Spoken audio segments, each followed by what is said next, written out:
Day, Martin Luther King, Stokely Carmichael, and Elijah Muhammad all aspire to this position. Elijah Muhammad is less a threat because of his age. King could be a very real contender for this position should he abandon his supposed obedience to white liberal doctrines. Nonviolence. The minute he started talking crazy, what happened to him? Poof, gone. Why oppose the war in Vietnam? Right? Dead man. Carmichael has the necessary charisma to be a real threat in this way. Prevent violence. Number 4, prevent black nationalist groups and leaders from gaining respectability. Do you notice ever how bad people talk about myself as a person out in this region? I would have to be pretty tricky to have done any of that. But it's on everybody's lips. So if anybody hear about Imam Musa, unless they know him personally, they're going to hear some mythological story. He's not on the hawk, all that. By the people is on the hawk, whatever hawk they on, I don't want to be on that. Prevent backlashes from gaining respectability. Number 5, final goal should be to prevent long-range growth of the militant black nationalist organizations, especially among youth. Specific tactics to prevent these groups from converting young people must be developed. In this case, you would have to, and during the timing, example. When I was in Oakland, up until 1968, you couldn't deal heroin in Oakland. You'd have to go, everybody. You look at Fillmore Slim, them, they always talk about the Manor Plaza Hotel over in San Francisco. The dope fiends, if you stayed on the Bay Bridge, you see them going over the Bay Bridge twice a day, in the morning and in the evening, to get their heroin. Because the narcotics squad in Oakland didn't allow you to sell drugs. So if you sold heroin, now you sell all the marijuana you wanted, you could even sell crank, you could do, but not heroin. They had a thing about it. 1968 and after, Oakland was the center of the heroin trade. Yeah, right there in Oakland. So we have firsthand feeling about all of this. Okay, so when they say a final goal should be to prevent young people, what happened by 68? All the people, by the time Superfly came around 3 years ago, all the black people was shooting heroin, right? And everybody was diamond in the back, sunroof top, digging the scene with a gangster lean. And how would you get that? Why, selling dope. It's just simple. So the white man, let's call him that for us, the white man knocked his own children over with LSD and crystal meth. Crystal meth it would go down as one of the worst drugs in history. I mean, crystal meth, if you weigh 300 pounds, that's only temporary. Within a couple of weeks, you're down to 2. And after that, you're on a slide going down. We didn't see it. I mean, hey, crystal meth is serious. And trifling, teeth grinding, white in the mouth looking, that stuff, those drugs make you semi-human, or you could say non-human.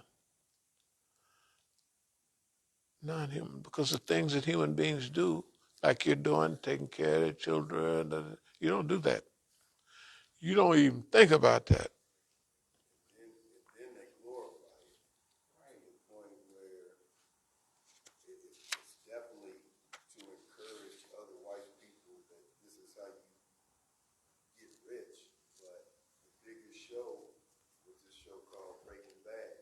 Right.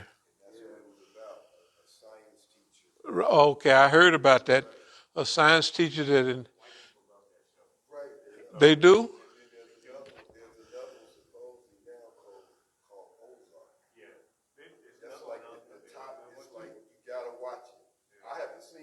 It's about white folks using crank. Selling. Okay, but you know that's what they sell. I mean, if you saw the real films about white people in that part at Ozarks and Missouri and all that, man, it's a.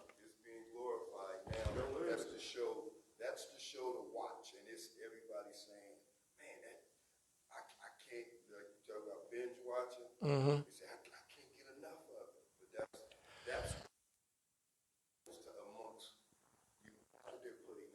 That is really, really, uh, that's really sad. They doing them worse than they did us with Superfly, the original Superfly, and them black exploitation films.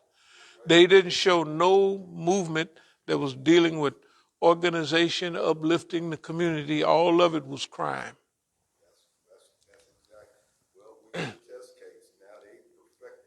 That's what I mean. We were always at, hey man, but you got to look at it. You got to look at this.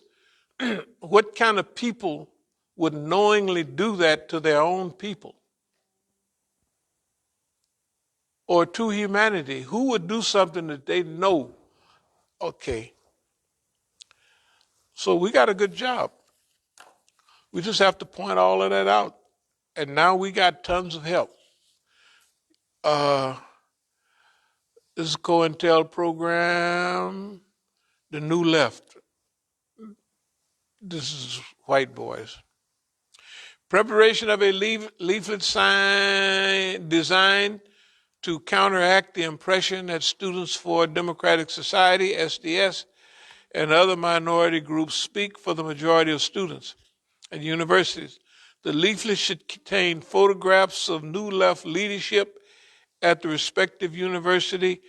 Naturally, the most obnoxious pictures should be used. This is the devil. You know, like if you want to see how the devil works, you want to be tuned in, you tune in on Boss Man. Instigating of or taking advantage of personal conflicts or animosities existing between the New Left. It's hard enough for people to get along. Not only the New Left, black nationalists, they did the same to both of them. They designed letters and leaflets. They might have a leaflet say, you have either one of Huey Newton or of Ron Karenga, and he got a to-do list. I don't know if you've seen that one. Kill the Panthers, do this, that, and another. And the Panthers get it, and they go have a shootout. Shoot, at UCLA, they killed 4 Panthers. One of them was a very good friend of mine, Bunchy Carter. They killed him on the campus in 1969. They went up there to give us at UCLA, and they blasted them. That's how effective those notes were. Because, see, it sounds simple, but nobody's used to that. And then you get you look like a secret. Is Imam Jamil talking about Stokely Carmichael, and Stokely Carmichael get one about Imam Jamil. They was great friends. And at least there's suspicion now. And then they would sign some of them. This is from Soul Sister. Huh? Wasn't it Soul Sister? Soul Sister. Soul Brother, Soul Sister. Nobody say that. The white man says it. But anyway, catch him smoking weed, whatever's obnoxious and messing around. Now I'm going to just zip to a few,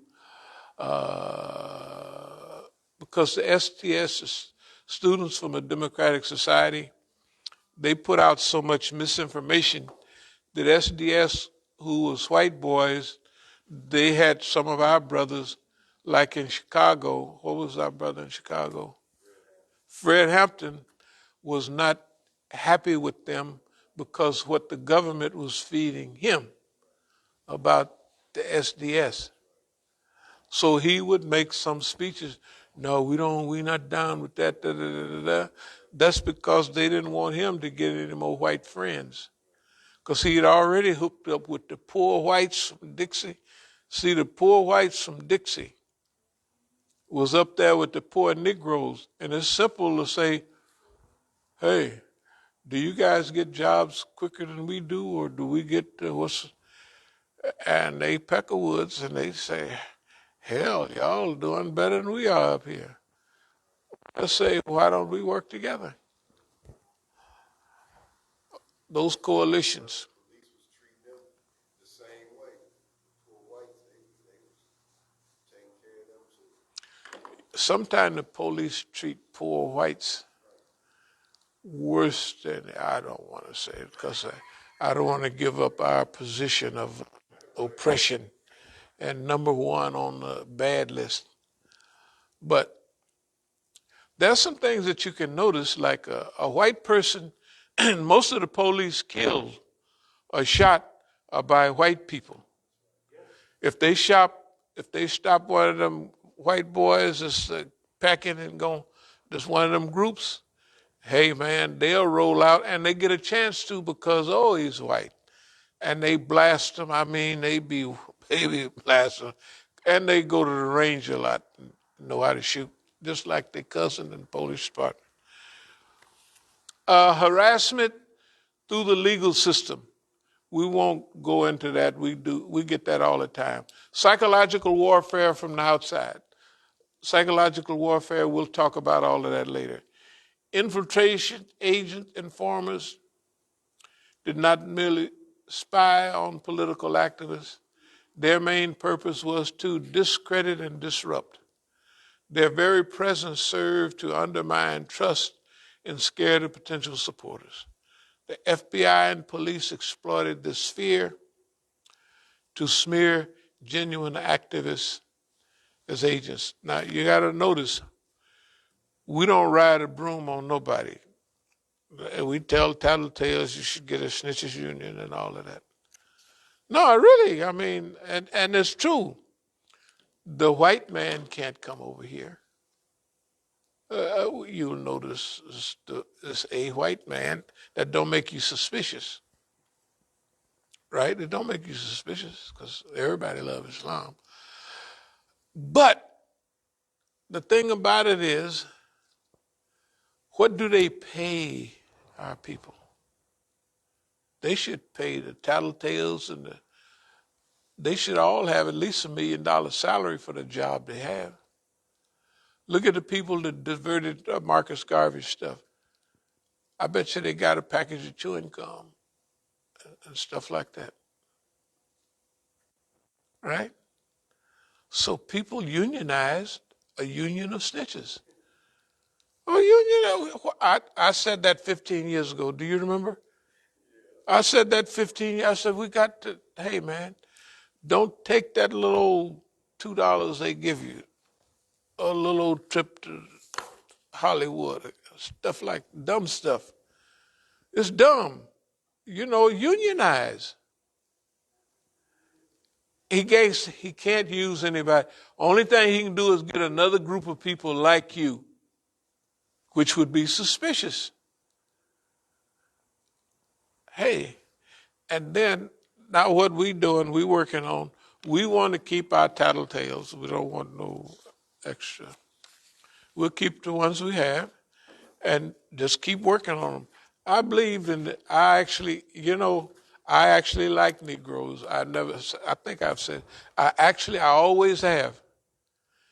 And that's what made me different. And the time I got hooked up with all these gangsters and rich Negroes and pretty people, and they talked about black people so bad for about a month or two.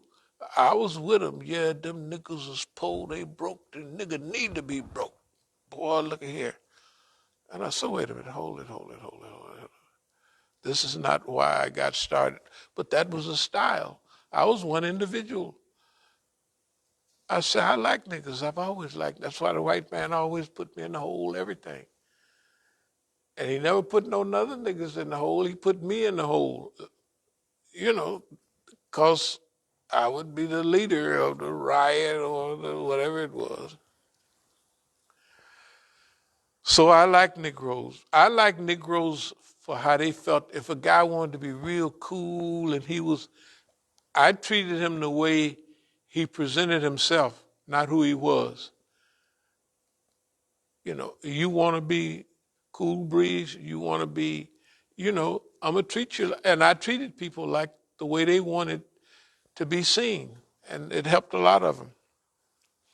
It wouldn't stop no nigga said, nigga, you ain't cool.